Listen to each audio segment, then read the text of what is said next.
क्या आप कभी कभी ऐसा प्रॉब्लम फेस करते हैं कि आप अगर शॉपिंग के लिए जाएं तो कुछ चीज़ें शॉपिंग लिस्ट पे जो आपने लिखी हों वो आप भूल जाएं, या ऐसे भी डेली लाइफ में वर्क प्लेस में आप बोले अरे मैं तो भूल गया, अरे मुझे तो ये करना था। ये प्रॉब्लम जो है केवल ओल्ड एज में नहीं हो रहा, केवल एल्डरली पीपल में ही नहीं हो रहा।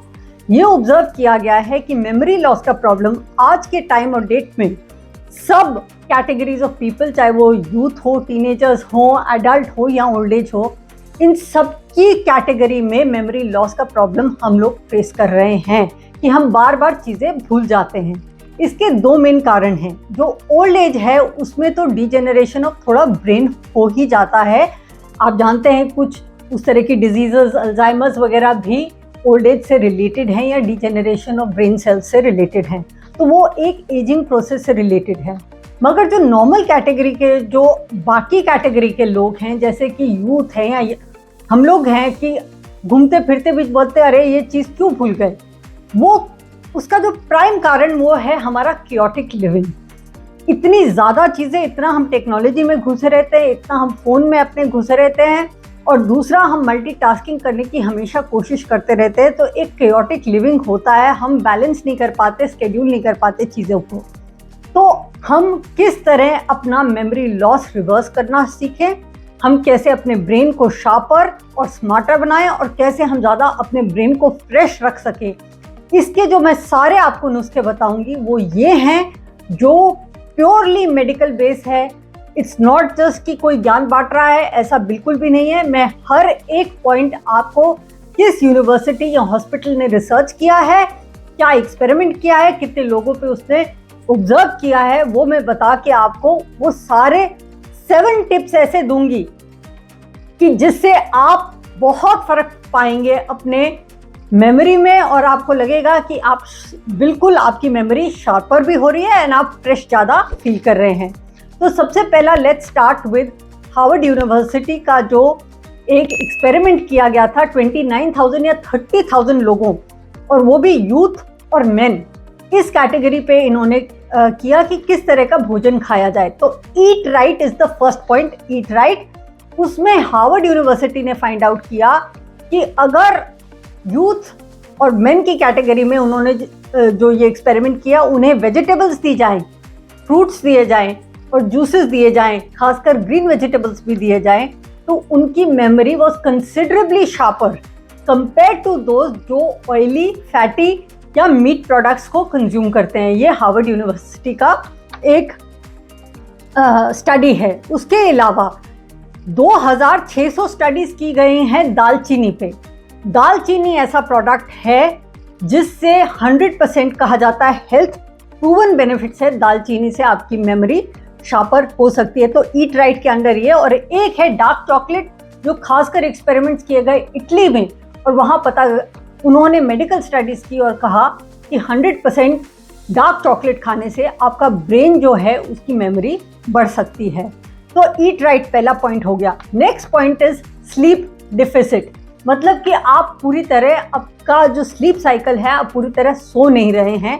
मतलब 7-8 घंटे का जो आपको रेस्ट चाहिए होता है, आप अगर नहीं कंप्लीट करें, या आपकी डिस्टर्ब स्लीप हो, कि मतलब आप इंसोम्निक हो या आप रात को बाद बीच में उठते हों, उससे भी आपका जो ब्रेन फिटीग है वो काफ़ी हद तक बढ़ जाता है, और ज़्यादा ब्लड पंप करना पड़ता है ब्रेन में for you to work in a regular manner. तो ये वाली जो स्टडी है वो की गई थी यूनिवर्सिटी ऑफ पेंसिल्वेनिया ने, जिसने प्रूव किया कि sleep deficit is a major reason for memory loss, and therefore आपको 7-8 घंटे रेगुलर रूटीन में 24 घंटे में सोना चाहिए। उसके अलावा आपका जो वर्क इन्वायरमेंट है या आपका लिविंग इन्वायरमेंट है, स्लीप डिफिसिट के साथ साथ एक पॉइंट है इन्वायरमेंट। आपके आसपास किस तरह का इन्वायरमेंट है वो इम्पैक्ट करता है।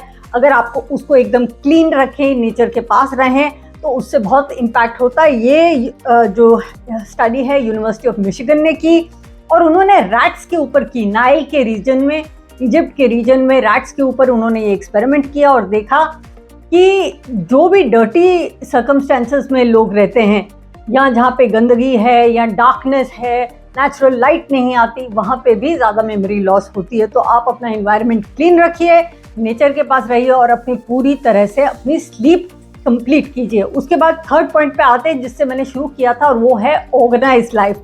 मतलब एक स्केड्यूल रखिए। ये ना हो कि टाइम आपको चलाता हो, आप अपने टाइम को चलाइए। आपको पता होना चाहिए आपको सुबह क्या करना है, कितने बजे उठना है।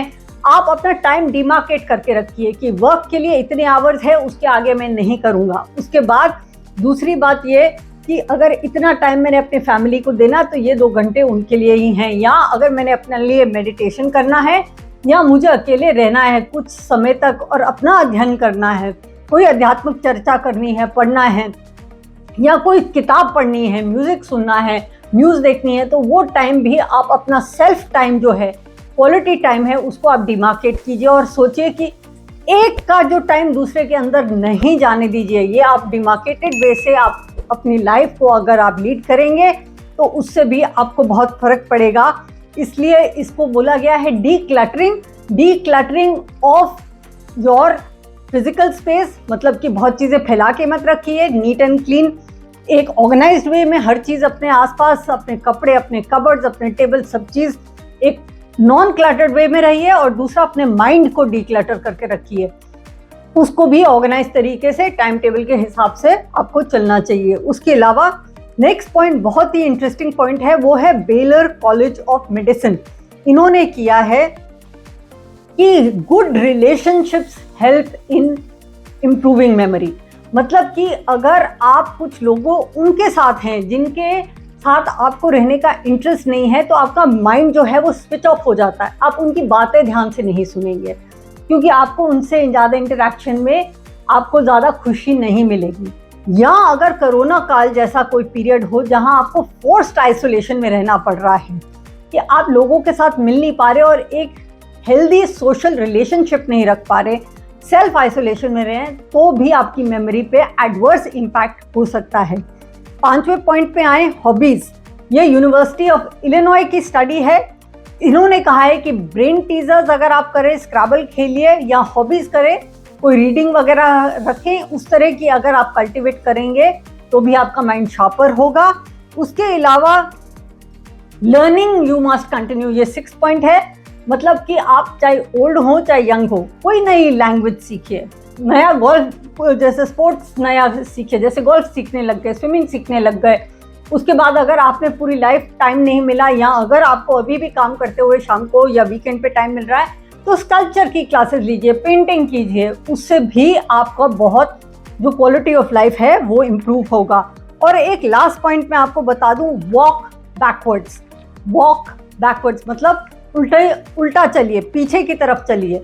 इसके 2 मीनिंग हैं, और ये जो है रिसर्च ये लंदन में किया गया कि 2 तरह से, physically and mentally, walk backwards. इसका मतलब कि आप, जैसे हमारी गति होती है, हम आगे की तरफ चलते हैं। ये एक चीज़ पता चली कि अगर हम कुछ समय के लिए, अगर पीछे क्लियर है, आसपास जैसे गार्डन वगैरह खुले एरिया में कीजिए और एकदम इवन सरफेस पे पीछे चलिए, उल्टे सीधे पे चलिए, नहीं तो आप गिर जाएंगे। तो आप पीछे की तरफ अगर चलेंगे तो इससे पता चला है फिजिकली अगर आप पीछे चलें तो आपकी मेमोरी भी इंप्रूव होती है। इस फिनोमिना का नाम है motion induced mental time travel. Motion induced मतलब कि अगर आप पीछे चलेंगे तो आपकी मेमोरी शार्प हो सकती है। ये लंदन की एक रिसर्च है। उसके अलावा कहा गया है कि कुछ समय बैठ के आप पीछे के टाइम में कुछ चीज़ें आपके जीवन में हुई हो तो उनको सोचने की कोशिश करें, तो भी वो भी वॉकिंग बैकवर्ड्स मेंटली होता है, तो उससे भी आपको फ़ायदा होगा। तो ये मैंने आपको 7 पॉइंट बताए हैं जिससे 100% आपकी लाइफ में इम्प्रूवमेंट आना चाहिए और आपको लेस क्लियोटिक लिविंग, डीक्लटर्ड आपकी लाइफ होगी और आपकी मेमोरी शार्पर भी होगी और आपका ब्रेन भी ज़्यादा फ्रेश फील करेगा।